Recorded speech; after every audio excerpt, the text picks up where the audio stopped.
السلام علیکم ورحمۃ اللہ تعالی وبرکاتہ۔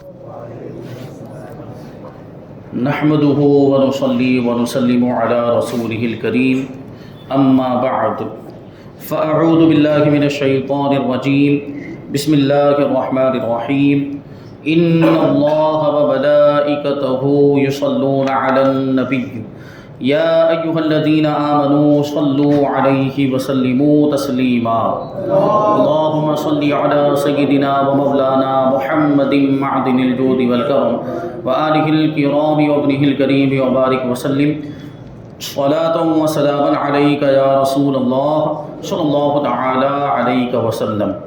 سورہ آل عمران آیت نمبر 5 کی تفسیر ہے۔ اللہ تبارک و تعالی ارشاد فرماتا ہے ان اللہ لا یخفی علیہ شیء فی الارض ولا فی السماء، بے شک اللہ پر کوئی چیز پوشیدہ نہیں، نہ زمین میں اور نہ ہی آسمان میں۔ اب سوچنے جیسی بات ہے کہ زمین کو بھی اللہ تبارک و تعالیٰ نے پیدا فرمایا، آسمانوں کو بھی اللہ تبارک و تعالیٰ نے پیدا فرمایا، تو جو کچھ زمین میں ہے یا جو کچھ آسمانوں میں ہے وہ اللہ تبارک و تعالیٰ سے کیسے پوشیدہ ہو سکتا ہے؟ اللہ تبارک و تعالیٰ سے کوئی بھی چیز پوشیدہ نہیں ہے، ساری چیزوں کو وہ جانتا ہے۔ آسمان و زمین کی ہر چیز ہر وقت تمام تر تفصیلات کے ساتھ بغیر کسی کی تعلیم و خبر کے جاننا، یہ اللہ تبارک و تعالیٰ کی صفت ہے۔ یعنی اللہ تبارک و تعالیٰ کو کسی کے بتانے کی، کسی کے سکھانے کی، کسی کی تعلیم کی، کسی کی خبر دینے کی ضرورت نہیں، وہ کسی کا محتاج نہیں ہے۔ سارے لوگ، سارے انسان، ساری مخلوقات اس کی محتاج ہیں، لیکن وہ کسی کا محتاج نہیں ہے۔ تو اللہ تبارک و تعالیٰ بغیر کسی کی تعلیم اور بغیر کسی کے خبر دیے ہوئے ساری چیزوں کو جاننے والا ہے، یہ اس کی خاص صفت ہے، اور یہ وصف کسی بندے کے اندر نہیں ہے، کسی انسان کے اندر یہ صفت موجود نہیں، یہ خوبی نہیں کہ بغیر کسی کے سکھائے ہوئے، بغیر کسی کے خبر دیے ہوئے کسی چیز کو جان لے۔ کیونکہ مخلوق کو جو کچھ بھی علم ہے، مخلوق کے پاس جو کچھ بھی معلومات ہے، وہ اللہ تبارک و تعالیٰ کے بتانے سے ہے، اور وہ بھی متناہی ہے اور قابل فنا ہے۔ مطلب کیا ہوا کہ ہمارے پاس جو علم ہے اس کی کوئی نہ کوئی انتہا ہے، یعنی ایک جگہ پر جا کر وہ ختم ہو جاتا ہے، اس کی ایک لمٹ ہے، اس کی ایک حد ہے، اور ہمارا جو علم ہے وہ ختم بھی ہو سکتا ہے کہ نہیں ہو سکتا، کبھی بھول جاتا ہے آدمی، بہت ساری چیزیں پہلے معلوم ہوتی بعد میں ذہن سے نکل جاتی ہیں، وہ علم ختم ہو جاتا ہے، یا کسی اور ذریعے سے علم نکل جائے، ختم ہو جائے، کسی بیماری کی وجہ سے دماغ میں باتیں نہیں رہتی، کبھی یہ بھی ہوتا ہے۔ لیکن پروردگار کے علم کا عالم یہ ہے کہ وہ غیر متناہی ہے۔ اللہ تبارک و تعالیٰ کا علم جو ہے اس کی کوئی انتہا نہیں ہے، اور اللہ تبارک و تعالیٰ کا علم کبھی فنا نہیں ہو سکتا، کبھی ختم نہیں ہو سکتا۔ اور ہمارے علم کا حال یہ ہے کہ ہمارا علم اسی وقت سے ہے جب سے اللہ تبارک و تعالیٰ نے ہمیں دیا ہے، اس کی شروعات وہاں سے ہے، اور تب تک رہے گا جب تک اللہ تبارک و تعالیٰ چاہے۔ ایسے علم کو علم عطائی کہتے ہیں، اللہ کا عطا کیا ہوا علم۔ جیسے کہ اللہ تبارک و تعالیٰ نے حضرت ابراہیم علیہ السلام کے بارے میں ارشاد فرمایا وَكَذَلِكَ نُرِي إِبْرَاهِيمَ مَلَكُوتَ السَّمَاوَاتِ وَالْأَرْضِ، اور ہم یوں ہی ابراہیم کو آسمان اور زمین کی بادشاہت دکھاتے ہیں۔ یعنی اللہ کی جو بادشاہت ہے، آسمان و زمین میں جو اللہ کی حکومت ہے، اللہ فرماتا ہے کہ ہم ابراہیم کو دکھاتے ہیں۔ یعنی کیا مطلب ہوا کہ اللہ تبارک و تعالیٰ فرما رہا ہے کہ ہم ابراہیم کو آسمان و زمینوں میں جو ہماری حکومت ہے، جو ہماری بادشاہت ہے، اس کا علم عطا فرماتے ہیں، مشاہدہ کراتے ہیں۔ تو اس میں حضرت ابراہیم علیہ السلام کو مشاہدہ ارض و سما کے ذریعے علم عطا کیے جانے کا ذکر ہے۔ یعنی اللہ تعالیٰ آسمان و زمین دکھا کر ان کو آسمان و زمین میں اللہ تبارک و تعالیٰ کی حکومت کا علم عطا فرماتا ہے۔ یہاں پر آیت نمبر 5 کی تفسیر مکمل ہوئی۔ آیت نمبر 6 میں اللہ تبارک و تعالیٰ ارشاد فرماتا ہے هو الذی یصورکم فی الارحام کیف یشاء لا الہ الا هو العزیز الرحیم، وہی ہے جو ماؤں کے پیٹوں میں جیسی چاہتا ہے تمہاری صورت بناتا ہے، اور اس کے سوا کوئی معبود نہیں، اس کے سوا کوئی عبادت کے لائق نہیں، وہ زبردست ہے، غلبے والا ہے، حکمت والا ہے۔ یہ جو فرمایا کہ وہی ہے، یعنی اللہ تبارک و تعالیٰ ہی ہے جو ماؤں کے پیٹوں میں انسانوں کی شکل و صورت بناتا ہے۔ ایک بے قدر چیز کو انسانی شکل میں ڈھال دینا، بے قدر چیز یعنی نطفہ، مرد کا نطفہ عورت کی بچے دانی میں جاتا ہے، وہ کتنی بے قدر چیز ہے، آپ غور کریں کتنی معمولی سی چیز ہے، چند قطرے وہ بچے دانی میں پہنچتے ہیں اور اسی کو اللہ تبارک و تعالیٰ انسانی شکل دے دیتا ہے۔ تو فرمایا کہ بے قدر چیز کو انسانی شکل میں ڈھال دینا، اسے مرد یا عورت بنانا، گورا یا کالا، خوبصورت یا بدصورت بنانا، یہ اللہ تبارک و تعالیٰ کی قدرت کی نشانیاں ہیں۔ ماں کے پیٹ میں بچے کی شکل بنانا، اس میں روح پھونکنا، اس کی تقدیر لکھنا کہ یہ زندگی میں کیا کیا کرے گا۔ ابھی جو پیدا ہونے والا بچہ جو ابھی ماں کے پیٹ میں ہے، ماں کے پیٹ میں رہتے ہوئے ہی اس کی تقدیر لکھ دی جاتی ہے کہ یہ جب زندگی یہ دنیا میں جب آئے گا اور جب اس کی زندگی کی شروعات ہوگی تو یہ کیا کیا کرے گا، اچھے کام کرے گا یا برے کام کرے گا، یہ نیک بخت ہوگا بدبخت ہوگا، اس کو کیا کیا رزق ملے گا، اس کی عمر کتنی ہوگی، کتنی مدت تک یہ دنیا میں رہے گا، سب کچھ لکھ دیا جاتا ہے اسی وقت جب بچہ ماں کے پیٹ میں ہوتا ہے۔ یہ کون لکھتا ہے؟ اللہ تبارک و تعالیٰ۔ حالانکہ تقدیر لکھنے کا کام فرشتے کرتے ہیں، لیکن فرشتوں کو تقدیر لکھنے کا حکم دیا کس نے، اور تقدیر لکھنے کا اختیار اور پاور، طاقت و قوت دی کس نے؟ اللہ تبارک و تعالیٰ نے۔ اس لیے اللہ تعالیٰ کی طرف نسبت کی جاتی ہے کہ تقدیر بھی اللہ تبارک و تعالیٰ لکھتا ہے۔ تو اس کی تقدیر لکھنا، بچے کی تقدیر لکھنا، یہ سب کچھ فرشتہ کرتا ہے، لیکن فرشتہ چونکہ اللہ تبارک و تعالیٰ کے حکم اور اختیار سے کرتا ہے، لہٰذا فرمایا کہ اللہ ہی ہے جو ماؤں کے پیٹوں میں تمہاری صورتیں بناتا ہے۔ چنانچہ حضرت عبداللہ ابن مسعود رضی اللہ تعالی عنہ سے روایت ہے کہ نبی اکرم صلی اللہ علیہ وسلم نے ارشاد فرمایا، تم میں سے ہر ایک کی خلقت یعنی بناوٹ اس کی ماں کے پیٹ میں 40 دن تک جمع رکھی جاتی ہے۔ 40 دن تک یعنی جب وہ بچہ شروعاتی پیٹ کے اندر وہ شروعاتی مرحلے میں ہوتا ہے، ابتدائی پہلے اسٹیج میں ہوتا ہے، تو 40 دن تک وہ اسی کیفیت میں، وہ نطفے کی شکل میں رہتا ہے۔ 40 دن تک یہ کیفیت ہوتی، پھر وہ خون کے لوتھڑے کی صورت میں ہو جاتا ہے، وہ خون کا لوتھڑا بن جاتا ہے، پھر گوشت کی بوٹی کی طرح ہو جاتا ہے۔ یہ انسان کی پیدائش کے مرحلے بیان کیے جا رہے ہیں، حدیث پاک کے اندر اس کو بیان کیا کہ پہلے تو 40 دن تک نطفے کی شکل میں ہوتا ہے، پھر کیا ہو جاتا ہے، گوشت کے وہ خون جمع ہوا خون ہو جاتا ہے، پھر گوشت کی بوٹی کی طرح ہو جاتا ہے، پھر اللہ تبارک و تعالیٰ ایک فرشتہ بھیجتا ہے جسے 4 چیزوں کا حکم ہوتا ہے۔ ابھی وہ دیکھیں بچہ جو ہے وہ گوشت کی بوٹی کی طرح ہے، اس وقت فرشتے کو بھیجا جاتا ہے اور فرشتے کو 4 چیزوں کا اللہ تبارک و تعالیٰ حکم دیتا ہے۔ اس سے کہا جاتا ہے، یعنی فرشتے سے کہا جاتا ہے کہ اس بچے کا عمل، اس کا رزق، اس کی روزی، دنیا میں رہنے کی مدت یعنی اس کی عمر، کتنے دنوں تک کتنے سالوں تک یہ زندہ رہے گا، اور بدبخت یا سعادت مند ہونا لکھو کہ یہ بدبخت ہوگا، اچھے نصیب، یہ برے نصیبے والا ہوگا یا اچھے نصیبے والا ہوگا، نیک ہوگا یا گنہگار ہوگا، برے کام کرنے والا ہوگا اچھے کام کرنے والا ہوگا، کیسا ہوگا، وہ سب اسی وقت لکھ دیا جاتا ہے۔ پھر اس میں روح پھونک دی جاتی ہے، یعنی تقریباً 120 دن کے بعد 4 مہینے کے بعد اس میں روح پھونک دی جاتی ہے، وہاں تک اعضاء وغیرہ اس کے تیار ہو چکے ہوتے ہیں، یہاں سے اس کی زندگی کی شروعات ہوتی ہے۔ آیت نمبر 7 میں اللہ تبارک و تعالیٰ ارشاد فرماتا ہے، هو الذی انزل علیک الکتاب منہ آیات محکمات ہن ام الکتاب واخر متشابہات فاما الذین فی قلوبہم زیغ فیتبعون ما تشابہ منہ ابتغاء الفتنہ وابتغاء تأویلہ وما یعلم تأویلہ الا اللہ والراسخون فی العلم یقولون آمنا بہ کل من عند ربنا وما یذکر الا اولو الالباب۔ وہی ہے جس نے تم پر یہ کتاب اتاری، اس کی کچھ آیتیں صاف معنی رکھتی ہیں، وہ کتاب کی اصل ہیں، اور دوسری وہ ہیں، یعنی دوسری آیتیں وہ ہیں جس کے معنی میں اشتباہ ہے، شبہ ہے۔ تو وہ لوگ جن کے دلوں میں ٹیڑھا پن ہے، کجی ہے، وہ لوگوں میں فتنہ پھیلانے کی غرض سے اور ان آیتوں کا غلط معنی تلاش کرنے کے لیے ان متشابہ آیتوں کے پیچھے پڑتے ہیں، حالانکہ ان کا صحیح مطلب اللہ ہی کو معلوم، اور پختہ علم والے کہتے ہیں کہ ہم اس پر ایمان لائے، یہ سب ہمارے رب کی طرف سے ہے، اور عقل والے ہی نصیحت مانتے ہیں۔ تو اب اس آیت کریمہ میں 2 چیزوں کا ذکر ہے۔ اس آیت کریمہ میں قرآن پاک کی آیتوں کی بنیادی طور پر ایک تقسیم ذکر کی جا رہی ہے کہ قرآن پاک کی آیتوں کی بنیادی طور پر 2 قسمیں ہیں، آیات محکمات اور آیات متشابہات۔ تو قرآن پاک کی آیتوں میں یہ 2 طرح کی آیتیں، محکم آیت کے بارے میں فرماتے ہیں کہ محکم یعنی جن کے معانی میں کوئی اشتباہ نہیں، وہ آیتیں جن کے معنی مطلب میں کسی طرح کا کوئی شبہ نہیں ہو سکتا، کسی طرح کا کوئی شک نہیں ہو سکتا، بلکہ قرآن پاک کو سمجھنے کی صلاحیت رکھنے والے، قابلیت رکھنے والے اس کو آسانی سے سمجھ جاتے ہیں۔ قرآن پاک کو سمجھنے کے جو عربی تھوڑی بہت اچھی طرح سے عربی سیکھ لے، عربی گرامر کو جان لے، صرف و نحو کو سیکھ لے، تو قرآن پاک کی یہ جو محکم آیتیں ان کا معنی اور مطلب وہ خود بخود سمجھ جائے گا۔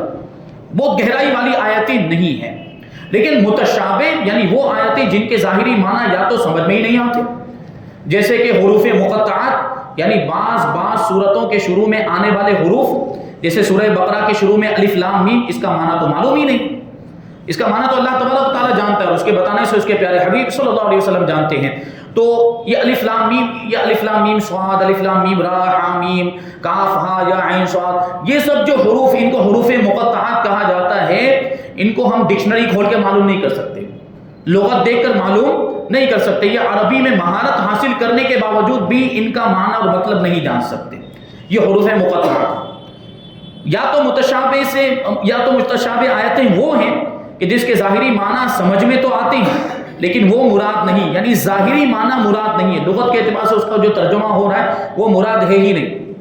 جیسے اللہ تبارک و تعالیٰ کے لیے ید یعنی ہاتھ اور وجہ یعنی چہرے والی آیت ہے قرآن پاک کے اندر، ید کی نسبت بھی اللہ تبارک و تعالیٰ کی طرف کی گئی ہے خود پروردگار نے، اور وجہ کی نسبت بھی اپنی ذات کی طرف کی ہے۔ تو وجہ کا معنی تو چہرہ ہوتا ہے اور ید کا معنی ہاتھ ہوتا ہے، جبکہ آپ سب یہ جانتے ہیں، ہمارا یہ بنیادی عقیدہ ہے کہ اللہ تبارک و تعالیٰ کا کوئی جسم نہیں ہے۔ اللہ تبارک و تعالیٰ جسم اور جسمانیات سے پاک ہے۔ جب اللہ تبارک و تعالیٰ کا جسم نہیں ہے تو ہاتھ ہوگا، چہرہ ہوگا نہیں۔ اللہ تبارک و تعالیٰ کا ہاتھ بھی نہیں ہے، اللہ تبارک و تعالیٰ کا چہرہ بھی نہیں، یعنی جیسا مخلوقات کا چہرہ ہوتا ہے، جیسا مخلوقات کے ہاتھ اور اعضاء ہوتے ہیں، اللہ تبارک و تعالیٰ ان سے پاک ہے۔ تو اس کا کیا مطلب ہوا کہ یہ ید والی جو آیت ہے اور وجہ والی جو آیت ہے اس کے ظاہری معنی مراد نہیں ہے، یعنی وہ ہاتھ جو ہم سمجھتے ہیں اور وہ چہرہ جو ہم سمجھ رہے ہیں یہ مراد نہیں ہے۔ ان کے ظاہری معنی تو معلوم ہے ہم کو کہ ید کا کیا معنی ہوتا ہے اور وجہ کا کیا معنی ہوتا ہے، لیکن یہ مراد نہیں ہے، جبکہ ان کی حقیقی مرادی معنی میں کئی احتمال ہو سکتے ہیں۔ مطلب کیا ہے، اس کا مطلب یہ ہوا کہ ید سے کچھ اور مراد ہے اور وجہ سے کچھ اور مراد، لیکن وہ کیا مراد ہے وہ ہم یقین کے ساتھ نہیں کہہ سکتے۔ اس میں بہت سارے احتمال ہیں، اس میں بہت سارے پہلو ہیں، اور ان میں سے کون سا معنی اللہ تبارک و تعالیٰ کی مراد ہے وہ اللہ تبارک و تعالیٰ ہی جانتا ہے، یا وہ جسے اللہ تبارک و تعالیٰ بتا دے، جسے اللہ تبارک و تعالیٰ ان چیزوں کا علم عطا فرما دے، وہ ہمارے آقا حضور رحمت عالم صلی اللہ علیہ وسلم ہے۔ پہلی قسم یعنی محکم کے بارے میں فرمایا کہ یہ آیتیں کتاب کی اصل ہیں، یعنی احکام شرعیہ میں ان کی طرف رجوع کیا جاتا ہے، ان آیتوں سے شریعت کے احکام ثابت ہوتے ہیں اور حلال و حرام میں انہی پر عمل کیا جاتا ہے۔ اور یہ جو فرمایا آگے کہ وہ لوگ جن کے دلوں میں ٹیڑھا پن ہے وہ متشابہ آیتوں کے پیچھے پڑتے ہیں فتنہ، لوگوں میں فتنہ ڈالنے کے لیے۔ یہاں دو گروہوں کا تذکرہ ہے۔ پہلا گروہ گمراہ اور بد مذہب لوگوں کا ہے جو اپنی خواہشات نفسانی کے پابند ہیں، خواہشات نفسانی کے پیروی کرنے والے، اور متشابہ آیتوں کے ظاہری معنی لیتے ہیں، جو کہ صریح گمراہی ہے بلکہ بعض صورتوں میں کفر بھی ہو جاتا ہے۔ یا ایسے لوگ متشابہ آیتوں کی غلط تعویل کرتے ہیں، یعنی غلط مطلب بیان کرتے ہیں۔ اور دوسرا گروہ وہ سچے مومنوں کا گروہ ہے، سچے ایمان والوں کا گروہ ہے، جو متشابہ آیتوں کے معانی کو سمجھے یا نہ سمجھے لیکن وہ یہ عقیدہ رکھتے ہیں کہ محکم اور متشابہ سارے کا سارا قرآن ہمارے رب کی طرف سے ہے اور ہم اس پر ایمان رکھتے ہیں، اور جو معنی متشابہ کی مراد ہیں وہ حق ہیں اور اس کا نازل فرمانا حکمت ہے۔ یعنی جو ایمان والے، جو سچے مومن ہیں، ان کا تو یہ عقیدہ ہوتا ہے کہ چاہے آیت محکم ہو یا آیت متشابہ ہو، ساری آیتوں پر ہمارا ایمان، پورے قرآن پر ہمارا ایمان، بلکہ قرآن کے ایک ایک زبر پر، ایک ایک پیش، ایک ایک زیر پر بھی ہمارا ایمان ہے۔ تو اگرچہ ہمیں متشابہ آیت کا معنی سمجھ میں نہیں آتا، الف لام میم کا کیا معنی ہم کو نہیں معلوم ہے، الف لام میم صاد کا کیا معنی، کیا مطلب ہے، اس سے اللہ تبارک و تعالیٰ کی کیا مراد ہمیں نہیں معلوم، لیکن ہمارا عقیدہ کیا ہے کہ اللہ نے جو کچھ بھی فرمایا وہ حق ہے، اس پر ہمارا ایمان ہے، اور اللہ تبارک و تعالیٰ کا پورا جو کلام ہے وہ حکمت سے بھرا ہوا ہے۔ اللہ تبارک و تعالیٰ کا کلام حکمت سے خالی نہیں ہو سکتا۔ تو اگرچہ کچھ آیتیں ایسی جن کا معنی ہمیں سمجھ میں نہیں آ رہا ہے، لیکن اس کے باوجود ہم عقیدہ رکھتے ہیں کہ اس میں بھی اللہ تبارک و تعالیٰ کی کوئی نہ کوئی حکمت ہے، وہ ہمیں سمجھ میں نہیں آتی، تو یہ ہماری عقل کا قصور ہے، یہ ہماری عقل و ہماری سمجھ کی کمی ہے، ورنہ اللہ تبارک و تعالیٰ کا کلام یہ سراپا حکمت والا کلام ہے، سراسر حکمت ہے اس میں۔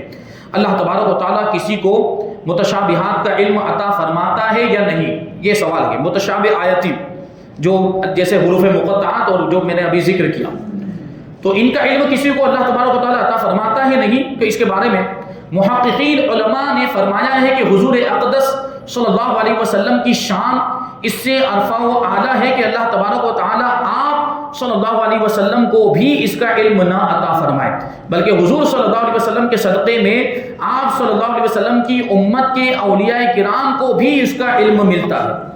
یعنی کیا مطلب ہوا کہ متشابہ آیتوں کا علم اللہ تبارک و تعالیٰ نے ہمارے نبی کو تو عطا فرمایا، ہمارے نبی کے وسیلے سے امت کے اولیاء کرام کو بھی، بعض اولیاء کرام کو اس کا علم عطا کیا جاتا ہے. مطلب یہی ہوا کہ حضور پاک صلی اللہ علیہ وسلم متشابہ آیتوں کے معنی اور مطلب کو جانتے ہیں. آیت کریمہ میں ایک اور جملہ ہے وَالرَّاسِخُونَ فِي الْعِلْمِ، جو پختہ علم رکھنے والے ہیں، جو مضبوط علم رکھنے والے ہیں، وہ کیا کہتے ہیں کہ ہم تو اس پر ایمان لائے، جو اللہ نے نازل کیا ہے ہم اس پر ایمان لائے. وہ سچے مومنین ہیں جن کا ایمان بھی مضبوط ہے، علم بھی مضبوط ہے. حضرت انس ابن مالک رضی اللہ تعالیٰ عنہ سے مروی ہے کہ راسخ فی العلم وہ عالم با عمل ہے جو اپنے علم کی پیروی کرنے والا ہو، یعنی اپنے علم پر عمل بھی کرتا ہو تو اس کو راسخ فی العلم کہا جائے گا. اور مفسرین کرام کا ایک قول یہ ہے کہ راسخ فی العلم وہ ہے جس میں یہ چار صفتیں موجود ہوں، جس کے اندر یہ چار خوبیاں پائی جاتی ہو. پہلی خوبی اللہ تبارک و تعالیٰ کا تقویٰ، یعنی وہ اللہ تعالیٰ سے ڈرتا ہو. دوسری خوبی لوگوں کے ساتھ تواضع اور انکساری سے پیش آتا ہو، تکبر اور گھمنڈ نہ کرتا ہو. اور تیسری جو خوبی ہے دنیا سے زہد، دنیا سے بے رغبتی، دنیا اور اس کی رنگینیوں سے دور رہتا ہو. اور چوتھی جو صفت ہے وہ نفس سے مجاہدہ، نفس کشی کرنا، نفس کو مارنا، نفس کی خواہشات کے خلاف کام کرنا، اللہ کی رضا والے کام کرنا. یہ چار خوبیاں جس کے اندر ہوتی ہے اس کو راسخ فی العلم فرمایا گیا. حضرت عبداللہ ابن عباس رضی اللہ تعالیٰ عنہما فرماتے ہیں، حضرت عبداللہ ابن عباس رضی اللہ تعالیٰ عنہ کی شان یہ ہے کہ آپ کو سید المفسرین کہا جاتا ہے. حضرت عباس رضی اللہ تعالیٰ عنہ کے بیٹے، اور حضرت عباس کون ہیں یہ آپ سب جانتے ہیں، یہ حضور پاک صلی اللہ علیہ وسلم کے چچا جان. تو حضرت عبداللہ حضور پاک صلی اللہ علیہ وسلم کے کون ہوئے؟ چچیرے بھائی ہوئے، حضرت عبداللہ ابن عباس رضی اللہ تعالیٰ عنہ. اور چچیرے بھائی تھے، رشتہ داری تھی، اور حضور پاک صلی اللہ علیہ وسلم سے بڑا قرب بھی حاصل تھا، یہاں تک کہ حضرت عبداللہ ابن عباس بے تکلفی کے ساتھ حضور پاک صلی اللہ علیہ وسلم کے مکان میں آتے جاتے بھی تھے، اور آپ کو اہل بیت نبوت میں ہی شمار کیا جاتا تھا، حضور کے گھر والوں میں آپ کا شمار ہوتا تھا. تو حضور سے اتنا قرب حاصل تھا، تو حضور سے بہت کچھ انہوں نے حاصل کیا، علم بھی حاصل کیا، حدیثیں بھی سنی ہیں. اور قرآن پاک کے تعلق سے حضور پاک صلی اللہ علیہ وسلم نے آپ کے لیے دعا بھی فرمائی. قرآن پاک کی تفسیر کے تعلق سے اللہ کے رسول صلی اللہ علیہ وسلم نے حضرت عبداللہ ابن عباس رضی اللہ تعالیٰ عنہ کے بارے میں یہ دعا فرمائی تھی کہ اے پروردگار اسے قرآن کی تعویل سکھا دے، یعنی قرآن کی تفسیر سکھا دے. تو حضرت عبداللہ ابن عباس رضی اللہ تعالیٰ عنہ کی شان یہ ہو گئی حضور پاک صلی اللہ علیہ وسلم کی دعا کی برکت سے کہ اکثر و بیشتر جو تفسیری روایتیں، قرآن پاک کی تفسیر کے تعلق سے جو روایتیں آئی ہیں وہ حضرت عبداللہ ابن عباس رضی اللہ تعالیٰ عنہما سے ہی مروی ہیں اکثر و بیشتر. اسی وجہ سے حضرت عبداللہ ابن عباس رضی اللہ تعالیٰ عنہما کو کیا کہا جاتا ہے؟ سید المفسرین، یعنی مفسرین کے سردار، تفسیر کرنے والا، قرآن پاک کی تفسیر کرنے والوں کے بھی سردار ہیں حضرت عبداللہ ابن عباس. تو ان کے علم کا عالم کیا ہوگا؟ یہ خود فرماتے ہیں حضرت عبداللہ ابن عباس رضی اللہ تعالیٰ عنہما فرمایا کرتے تھے کہ راسخین فی العلم، میں راسخین فی العلم میں سے ہوں، یعنی پختہ علم والوں میں سے میں ہوں، خود فرماتے تھے. اور حضرت مجاہد رحمۃ اللہ تعالی علیہ بہت بڑے مفسر گزرے ہیں، یہ مفسر گزرے ہیں جن کا نام حضرت ابو بکر مجاہد ہے. انہوں نے بھی فرمایا کہ میں ان لوگوں میں سے ہوں جو متشابہ آیتوں کی تعویل جانتے ہیں. تو یہ بھی دیکھیں امت کے اولیاء کرام ہیں، ان کو پتہ چل گیا حضور کے صدقے میں. اور ایک اور لفظ آیا ہے اولو الالباب، نصیحت کون حاصل کرتا ہے؟ عقل والے ہی نصیحت حاصل کرتے ہیں. ارشاد فرمایا کہ عقل والے ہی نصیحت حاصل کرتے ہیں، نصیحت مانتے ہیں. تو اس سے معلوم ہوا کہ عقل بہت بڑی فضیلت اور خوبی ہے، عقل کے ذریعے ہدایت اور نصیحت ملتی ہے. لیکن یہ یاد رہے کہ جس عقل سے ہدایت نہ ملے وہ بدترین حماقت اور بے وقوفی ہے. جیسے طاقت اچھی چیز ہے، لیکن جو طاقت ظلم کے لیے استعمال کی جائے وہ کمزوری سے بھی بدتر ہے. جو طاقت ظلم کے لیے استعمال کی جائے وہ کمزوری سے بھی بدتر ہے. اسی طرح جو عقل اچھے کاموں میں استعمال کی جائے تو وہ عقل بہت بہتر ہے، وہ بہت بڑی نعمت ہے، وہ خوبی ہے، اور وہ بہت بڑی فضیلت کی بات ہے. لیکن جس عقل کا غلط استعمال کیا جائے یا جس عقل سے ہدایت حاصل نہ کی جائے تو وہ حماقت ہے، وہ بے وقوفی ہے۔ بہرحال یہاں پر آیت نمبر 7 کی تفسیر مکمل ہو گئی۔ انشاءاللہ تبارک و تعالی سورہ آل عمران آیت نمبر 8، 9 اور 10، 11 کی تفسیر ہم آئندہ درس میں شامل کریں گے۔ اللہ تبارک و تعالیٰ کی بارگاہ میں دعا ہے کہ جو کچھ بھی بیان ہوا اس پر ہم سب کو عمل کرنے کی توفیق عطا فرمائے اور نور قرآن سے ہم سب کے دلوں کو روشن اور منور فرمائے۔ وما علینا الا البلاغ۔